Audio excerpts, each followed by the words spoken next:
শক্তিশালী ঝড় ইওইনের আঘাতের চিহ্ন এখনও স্পষ্ট যুক্তরাজ্য ও আয়ারল্যান্ডে। এর আঘাতে ব্যাপক ক্ষয়ক্ষতির শিকার হয়েছে বিভিন্ন অঞ্চলের বহু মানুষ। এখনও বিদ্যুৎ বিচ্ছিন্ন অবস্থায় রয়েছেন অঞ্চলগুলোর অনেক বাসিন্দা। ঘণ্টায় ১০০ থেকে ১১৪ মাইল বেগে বয়ে যাওয়া ঝড়ো হাওয়ায় ভেঙে যাওয়া গাছ, রাস্তা ও বাড়িঘর থেকে সরাতে কাজ করে যাচ্ছেন উদ্ধারকর্মীরা। এখনও বন্ধ হয়ে আছে বিভিন্ন গুরুত্বপূর্ণ সড়ক ও রেল লাইন। যাতায়াত ব্যবস্থা পুরোপুরি স্বাভাবিক হতে আরও সময় লাগবে বলে জানিয়েছে কর্তৃপক্ষ। এদিকে ইওইনের রেশ কাটতে না কাটতেই যুক্তরাজ্যে নতুন ঝড় আঘাত হানতে পারে বলে পূর্বাভাস দিয়েছে দেশটির আবহাওয়া কর্তৃপক্ষ।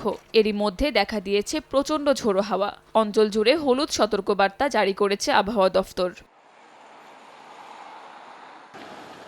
কাকলি আখতার, সময় সংবাদ।